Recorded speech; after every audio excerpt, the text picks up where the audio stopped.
ഇന്ന് രാത്രികാലവും ദൈവകൃപയാൽ നമുക്ക് കൂടി വരുവാൻ സാധിച്ചു. അതിനായി ഞാൻ ദൈവത്തിന് സ്തോത്രം ചെയ്യുന്നു. I thank the Lord for bringing us together tonight.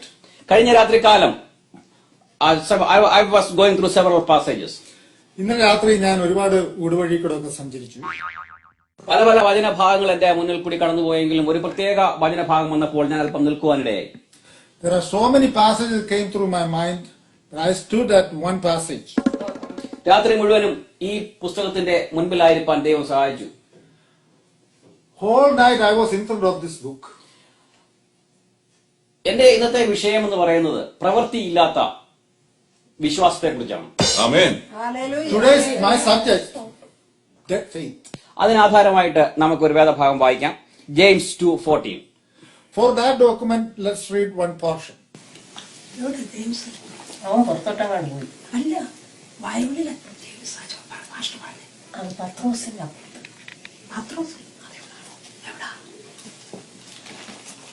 സഹോദരന്മാരെ, ഒരുത്തൻ തനിക്ക് വിശ്വാസമുണ്ടെന്ന് പറയുകയും പ്രവൃത്തികൾ ഇല്ലാതിരിക്കുകയും ചെയ്താൽ ഉപകാരമെന്ത്? ആ വിശ്വാസത്താൽ അവൻ രക്ഷ പ്രാപിക്കുമോ? നമ്മുടെ ഇടയിൽ ഒരു പഴഞ്ചൊല്ല് തന്നെയുണ്ട്, നിന്റെ വിശ്വാസം നിന്നെ രക്ഷിക്കുമെന്നുള്ളത്. There is a banana talk among us. Your faith will save you. എന്നാൽ നമ്മുടെ ക്രിസ്തീയ വിശ്വാസം വസ്തുതയല്ല, മറിച്ച് ഒരു വ്യക്തിയിലാണ് അധിഷ്ഠിതമായിരിക്കുന്നത്.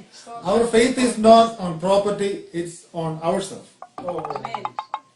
ഒരിക്കൽ കേരളത്തിലുള്ള ഞങ്ങളുടെ അങ്കിളിന്റെ വീട്ടിൽ പോകുവാൻ എനിക്കിടയായി. Once upon a time I went to one of our uncle in Kerala. അവിടെ മുറ്റത്ത് അവിടുത്തെ വീട്ടുവേലക്കാരൻ പശുവിനെ അവിടെയുള്ള മുറ്റത്തുള്ള മാവിൽ കെട്ടി കറന്നുകൊണ്ടിരിക്കുകയായിരുന്നു. When I went there, in front of their house, the servant boy married the cow and rotating it. ഞാനപ്പോൾ അച്ചാനോട് ചോദിച്ചു, അച്ചാൻ എന്തിനാ ഇങ്ങനെ ഈ പശുവിന്റെ അടുത്ത് വന്ന് ഇങ്ങനെ നിൽക്കുന്നതെന്ന്? കറക്കുന്നത് വേലക്കാരനാണല്ലോ. Then I asked the uncle, why are you standing here? ഞാനിവിടെ അടുത്ത് നിന്നില്ലെങ്കിൽ ഈ പശു ഇല്ലാത്ത ബഹളം എല്ലാം ഉണ്ടാകും. If I don't stand here, the cow will give all kind of problem. ഇതെന്നെ ഒത്തിരി ചിന്തിപ്പിക്കുവാനിടയായി.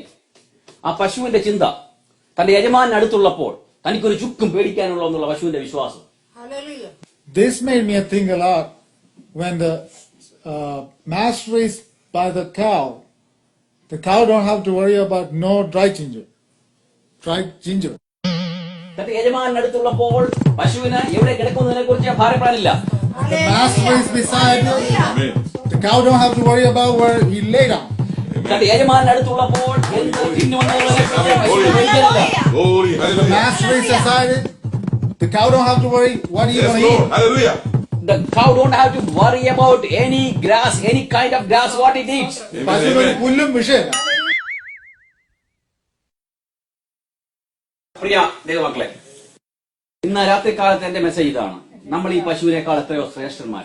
Amen. നമ്മള് യജമാനെ കുറിച്ച് നമുക്ക് ചിന്തയുണ്ടോ? അതെ. യജമാനെ അടുത്തുള്ളപ്പോൾ നമുക്കൊന്നും ഭയപ്പെടാനില്ല. നമ്മുടെ പ്രവൃത്തിയിൽ, നമ്മുടെ വിശ്വാസത്തിന്റെ ബഹുസ്ഫുരണം നമ്മുടെ പ്രവൃത്തിയിൽ വരട്ടെ. നമുക്ക് പ്രാർത്ഥിക്കാം.